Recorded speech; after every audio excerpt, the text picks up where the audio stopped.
I'm Chrissy. Welcome to my little farm kitchen. I've been grinding up some soft white wheat for a couple of things I need to cook this afternoon. So let's get busy. Okay, so my plan this afternoon is I've been sort of cleaning out a few things, and the freezer, that's what I'm cleaning out. So I've got some zucchini that I had grated from last season and put in a Ziploc bag that needs using, and I've got some frozen bananas that we occasionally use in smoothies, but that needs using. So I'm going to make a banana cake and a zucchini slice for dinner tonight, which I presume you guys would have something similar to a zucchini slice. This is a family recipe. This is Auntie Jenny's zucchini slice, and I don't know what you guys would call it, but it's kind of a cross between a quiche and it's not really a frittata. Anyway, you'll see what I do and you can decide what you would call it. Okay, so this is the zucchini in the Ziploc bag. It's been frozen. I'm just going to, there's a bit of an ice build up in it, and I don't want it to be too watery, so I'm going to put it in this sieve over a bowl as it defrosts.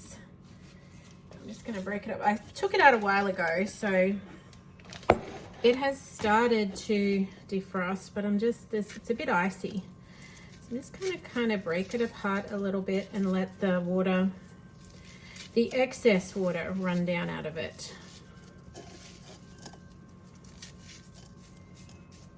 Like that. And it can sit there and do that while I make the banana cake. Okay, so first I'm going to make this banana cake. It is my granny's banana cake. I have actually done this on here before, so I won't go into tons of detail, and I will, I think the Granny's banana cake was in the title of that video I did on that. I have tried lots of other banana cake recipes, and this is the one we always come back to. I'm just going to cut these up to be easier to mash.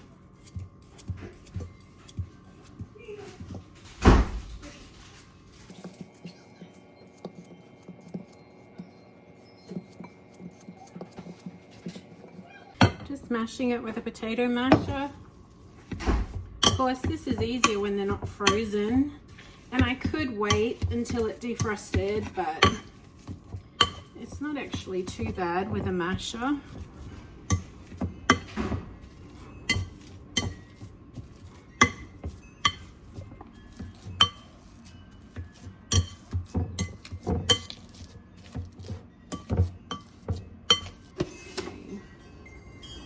Sugar,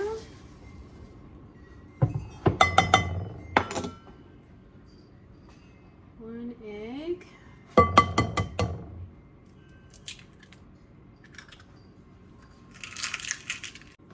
okay, 2 tablespoons of butter, nice soft butter, and a teaspoon of baking powder and bicarb. So this is the bicarb, or baking soda. And where did I put it? Here it is.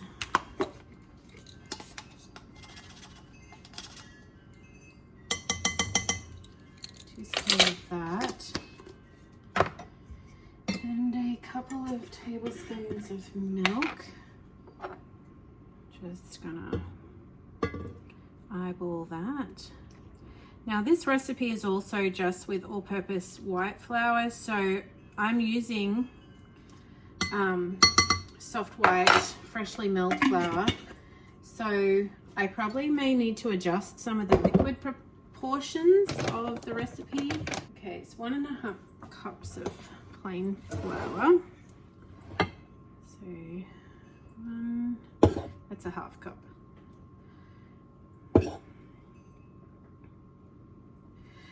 And I will just say I'm just learning really how to use freshly milled soft white flour in recipes like this, to replace, like all-purpose flour. white flour. So I think you need, from what I have read, you need a little bit more of the soft white, even more so than if you were using, say, spelt or hard white. But I'm just going to see how the consistency goes when I mix it all together. And I'll adjust it if I need to. I've just paused for a second because I realized the recipe called for self-raising flour and then added the raising agent. So I'm going to need a little bit more of the baking powder. So usually the ratio, whoops, if you're trying to convert plain flour to self-raising flour, it's 1 teaspoon of baking powder per cup of flour. So because I'm using this freshly milled, obviously it doesn't have the raising agent in it, so I'm just adding a bit extra for that.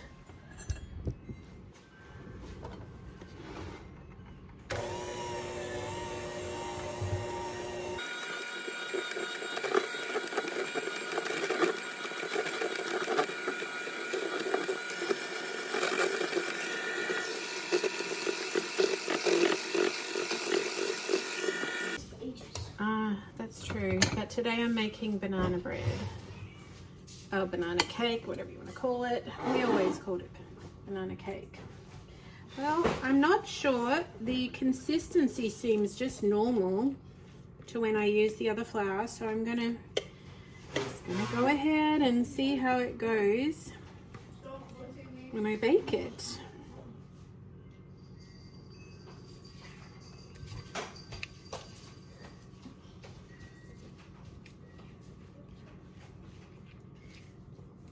You know, I think when you're learning a new skill like I am with this, using freshly milled grains, you just have to be prepared to take risks and maybe make a few mistakes, because every time you do, you learn from them. So I hope that's enough flour. We shall soon find out. Okay, so while I've got the oven heating to put that cake in, I'm just going to start on the zucchini slice. Now, this recipe uses 3 rashers of bacon. Now, bacon in America is very different to bacon in Australia. I really miss Aussie bacon. The bacon here is really thin. So I am going to just I like double it. I would say 3 slices of Aussie bacon is probably maybe 6. What have I got there? 1, 2, 3. Yeah, that's about 6 slices, 6 rashers, not slices. So I'm just gonna snip this all up with the scissors and just fry it up really quickly to go in our zucchini slice.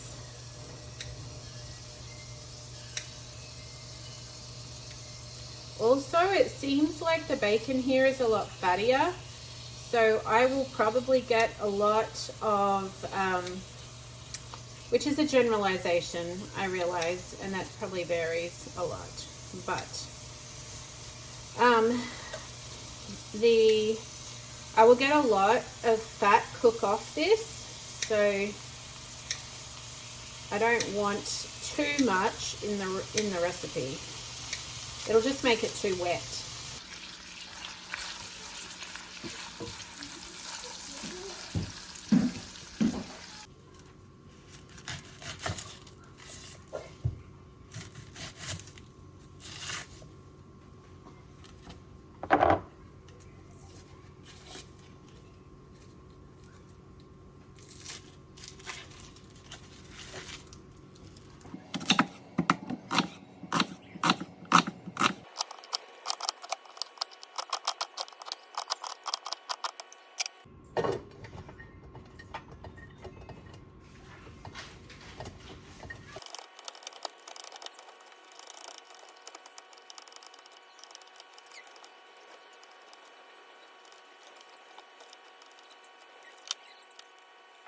Okay, we've done all the prep. Now we're just going to add everything to the bowl and give it a mix. I'm just going to spoon out the bacon so that I don't get all of the fat. And just sort of, like, some is fine. I just didn't want like an extra cup or half a cup or whatever it is.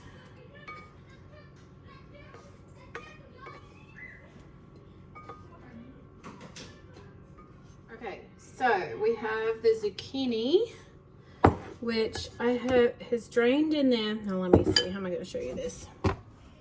Probably drained, I don't know, there's a decent amount of water in there. I'm not sure if you can see that. So I'll add the rest of the zucchini into there. Probably could drain even longer, but that's all the time I've got today to wait. 1 large onion.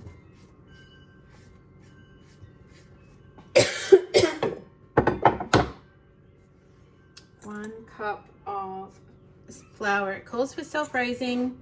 Again, this is the soft white wheat, so I'm going to add some baking powder. Just add a teaspoon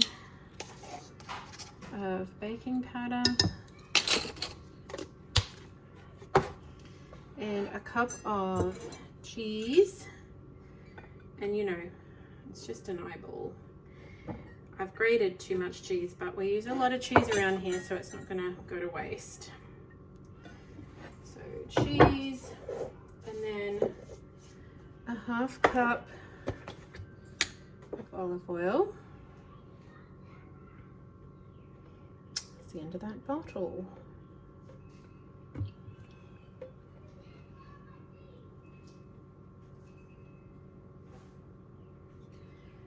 And then it's just some salt and pepper.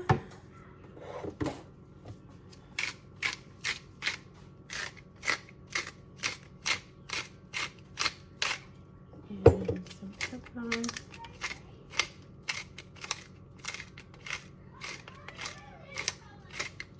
And then add that. Oh, and the eggs. We've got to put the eggs in. Did not forget that. Okay, so this recipe uses 5 eggs.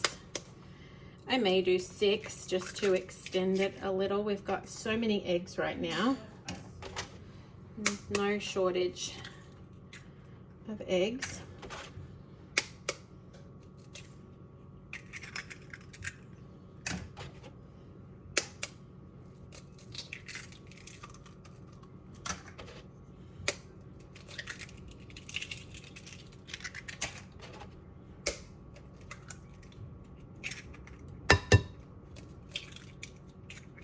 Okay, we're just going to mix that all in now.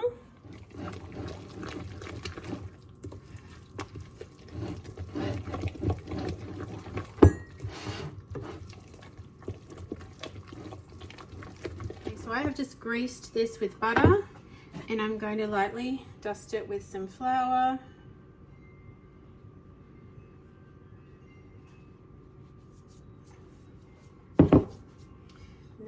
Pour this in.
No, no.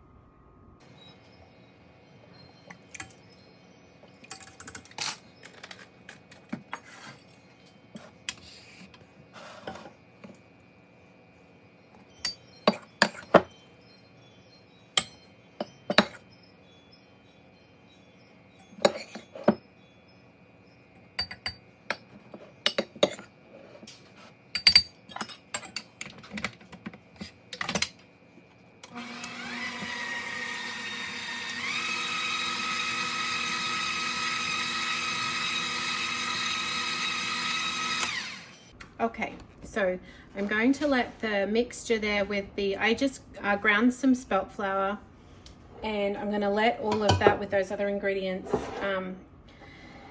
just for a basic sandwich loaf rest and hydrate the grain, the flour. And while I'm waiting, I'm going to feed my little starter here. I'm going to use, I've got leftover of that soft white. So I'm going to use that to feed my starter. That, get it everywhere. And some water.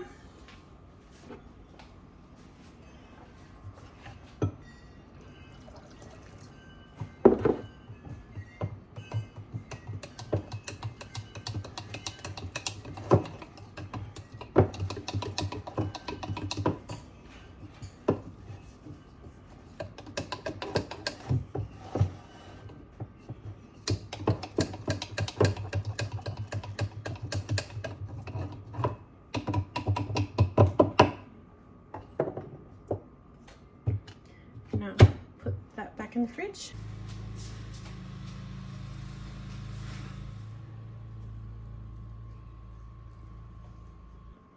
Very yummy.